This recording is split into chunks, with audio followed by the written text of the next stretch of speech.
S3 outside of the United States. We just showed it at Expona.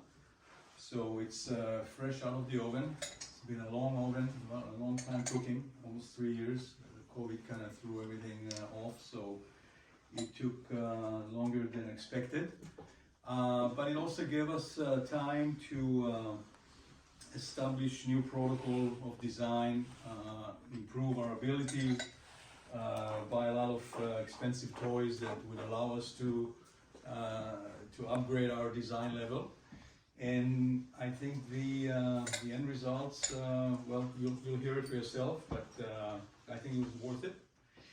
And that's the new S3, which is really a complete new speaker.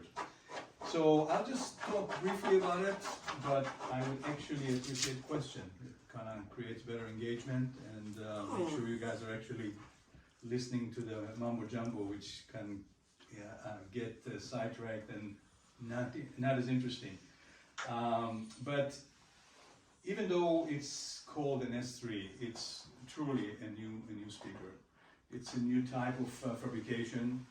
The enclosure now is built from 3 extruded part as opposed to the monocoque that the S3, the older S3 was built from.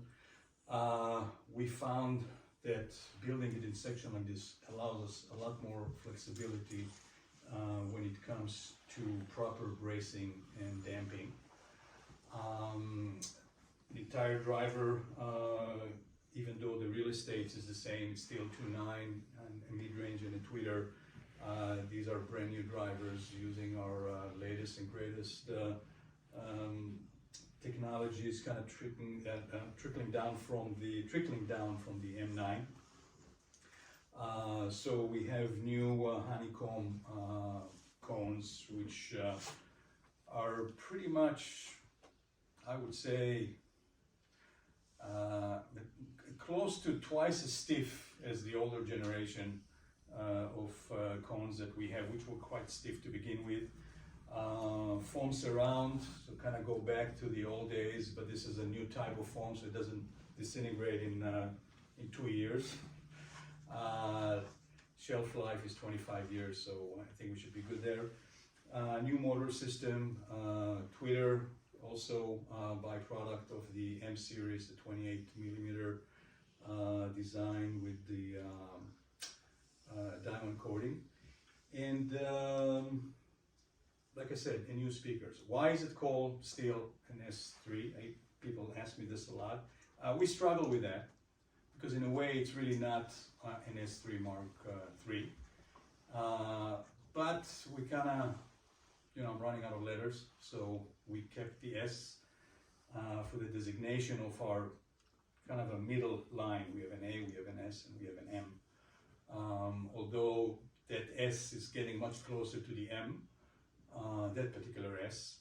But because the designation is still the same designation, and the S3 was a great success for us, we want to kind of honor that as well. We decided to keep the name, but instead of calling it Mark III, because it's really not, it's the new S3. So that's the name kind of a conundrum that we went through and then arrived at the new S3. So that's pretty much my quick rundown. If you guys have any question, I would be delighted to